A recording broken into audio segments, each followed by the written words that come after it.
Yeah, he was like saying, get an old woman as in like a nanny, like a babysitter. Fellas, you don't understand. Older babysitters are so much better with nap time. Okay? Fellas, you don't get it. I'm 12. Get a 24-year-old babysitter, a nanny. An old nanny like that is going to pay off in dividends. They let you go along with your goo goo gaga shit. You know what I mean?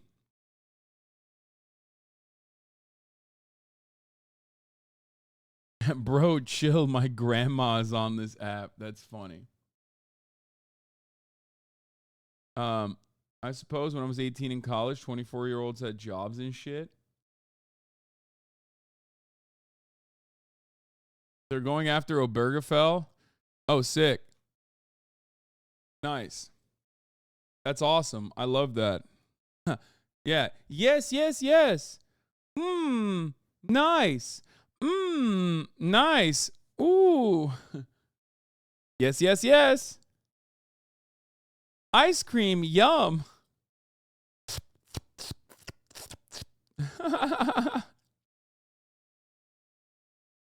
If you think Clarence Thomas will not vote against, if you think Clarence Thomas is going to defend interracial marriage, you are delusional, okay? Let me tell you something. Clarence Thomas is 100% striking down interracial marriage, despite being in one, okay? Are you kidding me? He is Mr. Kick the Ladder Down. He don't give a fuck.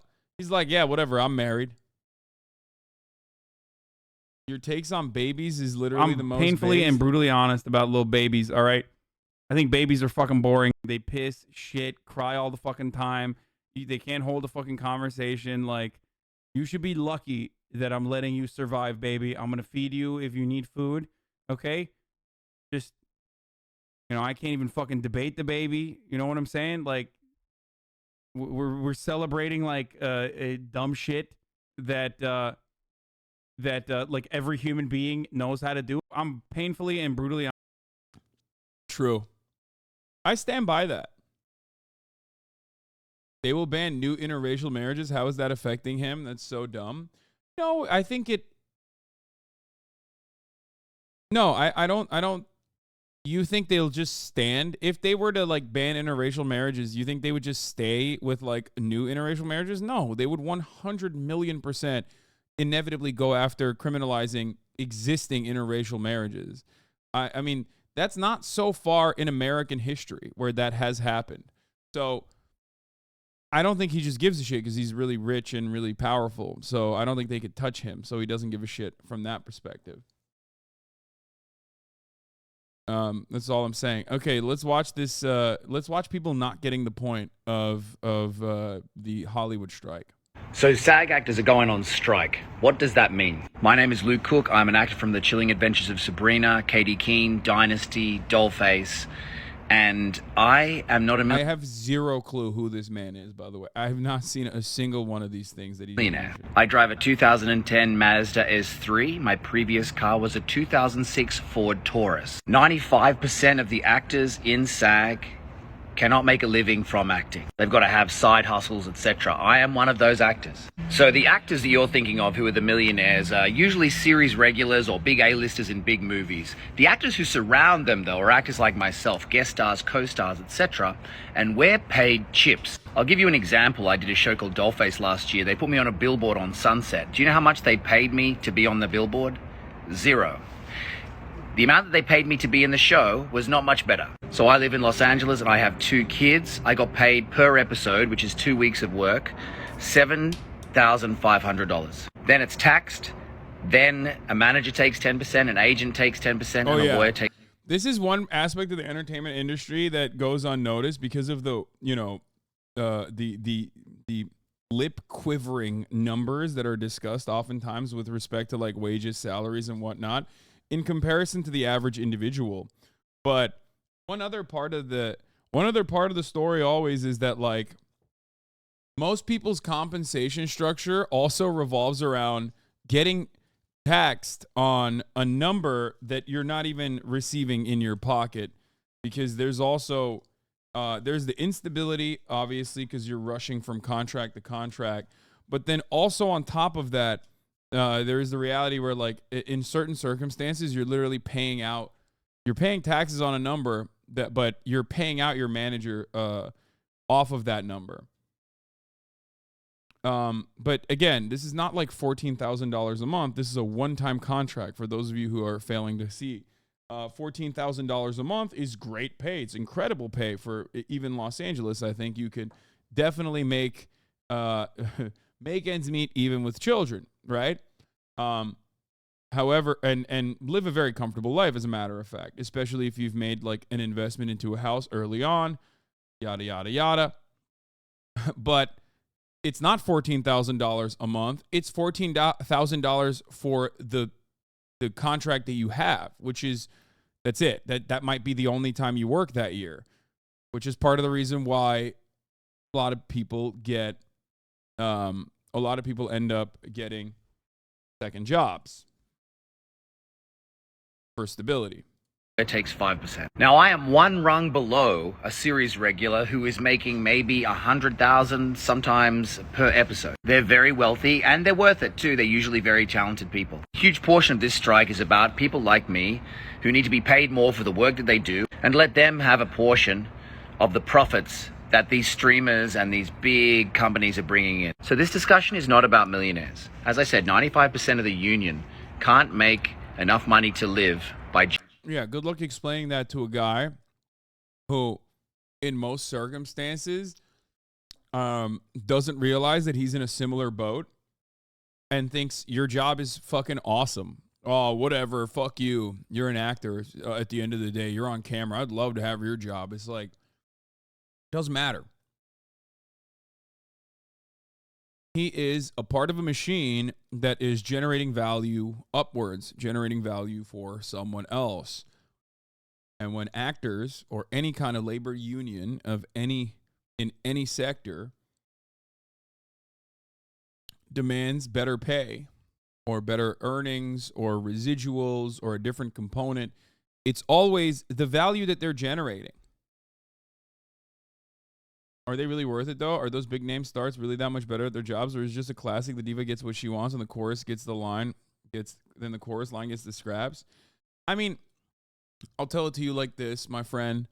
It's going to sound silly. It's going to sound stupid. Especially because a lot of people look at like what I do and go, dude, it's the easiest job on the planet. And in many respects it is. But let me tell you something. Try to act. Put a fucking camera on yourself and try to do a scene. And you will understand how unimaginably difficult it is. At least for me. I can't do it. I'm on camera 24/7 pretty much. Okay? I can't do it.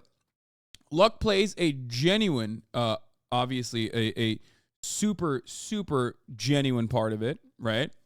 Because that's how it works. It always works that way. Luck is a big part of every process. What family you're born into, what your finances are, they play a significant role. For that reason, I think that Hollywood has always been pretty nepotistic and has become even more nepotistic in the past decade or so, when you got the actors who like got on a bus from Kansas and then started working at a cafe, got noticed, became famous, but now their children don't have to do that. Their children are also getting into acting. Much easier for actors. Much easier for someone to become an actor if they don't have to fucking make ends meet on the side. They don't have to like work at a cafe, work as a waiter, and have all of those things covered. You know what I mean?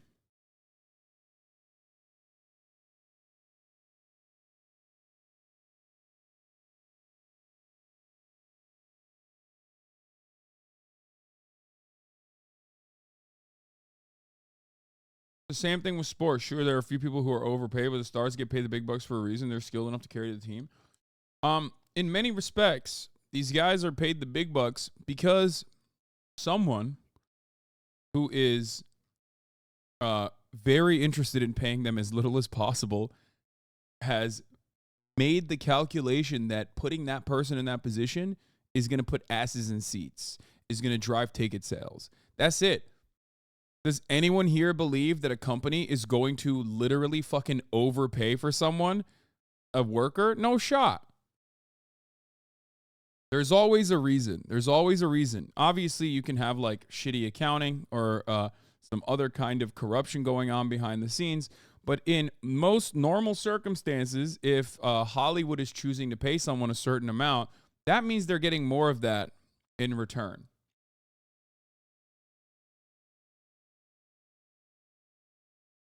I mean, there is no greater indication of this. There is no greater representation of what I'm saying than the fact that Hollywood studios now just want to take a fucking photo of your face and just artificially recreate you for television shows and movies in perpetuity after paying you one day's work. So remember that.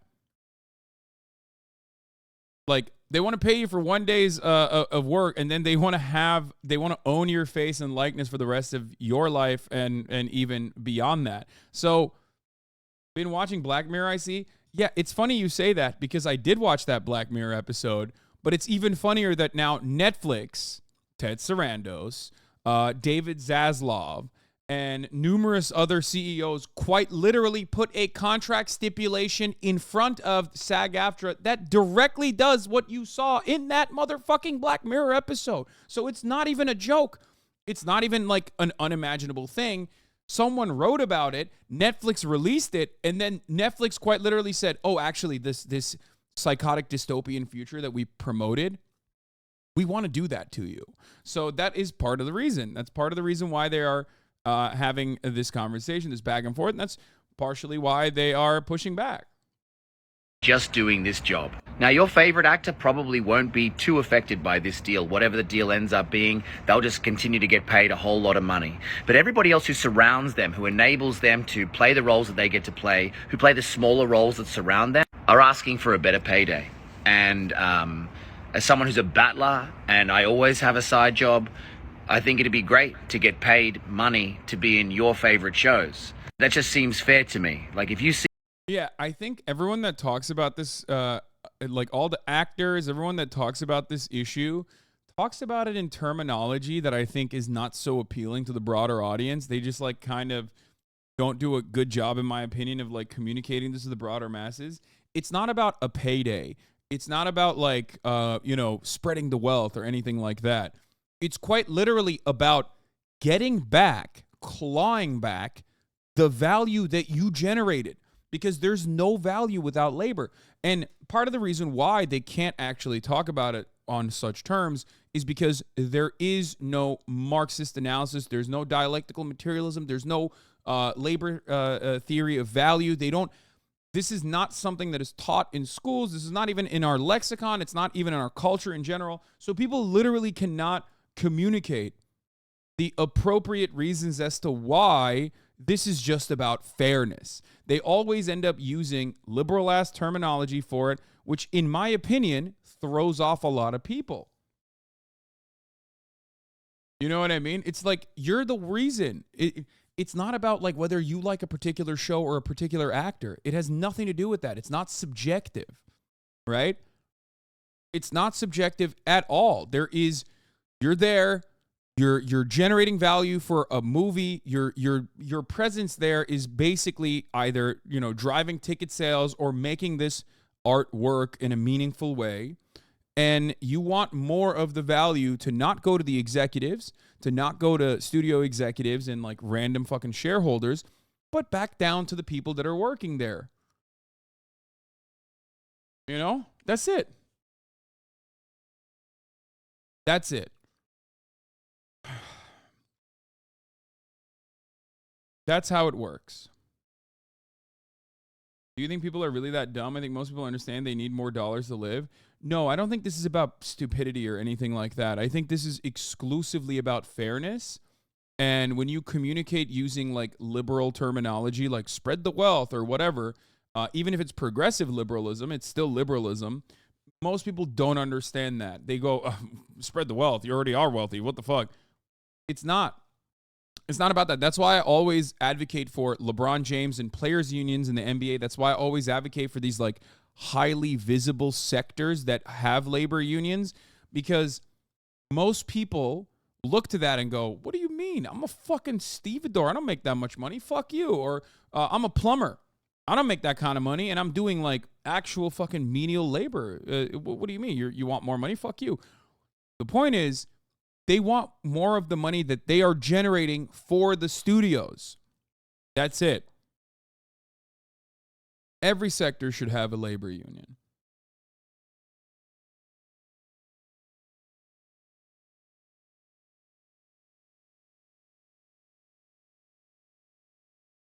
You are not asking for handouts. You are not asking for charity. You are not asking for more than you are given. You are demanding more of what you are giving to the studio bosses. That's it. I hear you, but you are wrong. Okay. Thanks.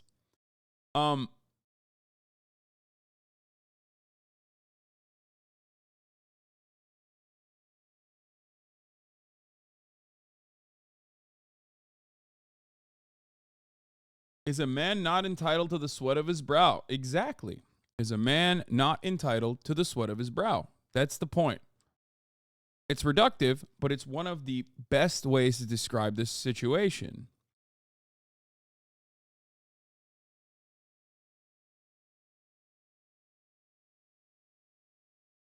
So, that's it. That's it on that front. We'll get back to that in a little bit. What is this? Ryan got So many guys, it's great. So many guys are Yeah, but so they all excited whisper for to me. Guys will come up to me and be like, I'm excited to see Barbie. And you're like, why say it are loud, you like whispering? scream it. Yeah, Yeah. That's cool. I don't think men ever thought they would want to see a Barbie movie. Yeah, You know? And but then yet they so watch many the people trailer. are so pumped. Yeah. There's something in it for the Kens. So Yeah. many guys, it's great. So Yeah. many guys are.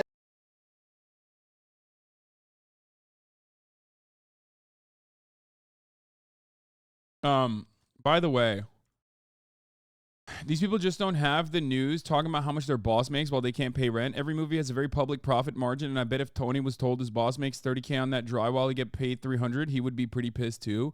That's true. There's also another aspect of this that goes unnoticed. You want to know what that is? It's called Hollywood accounting. Now, I'm going to describe to you what Hollywood accounting is, but before I do that, I'm going to talk about someone from Hollywood who very clearly described Hollywood accounting as well. Because, like, then they'll turn around and go, wait a minute. This movie didn't make any profit. This movie costs money, as a matter of fact. Well, that's not always the case. So let's take a look. John Cusack is obviously a very interesting guy. I think he's a cool dude. Where is it? Oh, here it is. The greed is almost legendary, is almost a legendary comic trope. One fun fact, when I was a youngin', I did a film with a boombox, and somehow I got points. Net, not gross. Never expected to see any money, but the film became quite famous. So about 10 years ago, I looked again at the financial statements they were obligated to report. And to my shock, they claimed they had lost $44 million on the film. I thought, wow, I almost bankrupted Fox. Not really. The film cost about $13 million to make, and money spent to release was minimal at the time. 30 years in, that film lost millions every year. A neat accounting trick, don't you think? That is precisely what this is. It's called Hollywood accounting, where you just fucking hammer on losses into a movie. You package losses into a movie so you get tax benefits. Remember, we do this in pretty much every sector, okay? America runs on tax cheats. Our tax code is designed in a way to create tax cheats, and everybody knows it. And for some weird reason, we don't really consider it that way. What am I talking about this? Why am I talking about this? Well, real estate is another sector where you do that all the time. Real estate is a big part of this. Real estate is a great way to do that. That's why Donald Trump only paid like $11 in taxes for many, many years, much less than what you would pay as the average citizen. Okay? How did he do that? He called all of his assets that he owns depreciating assets. He claimed that all of his assets were depreciating. You can do that with real estate, okay? That's how you do it.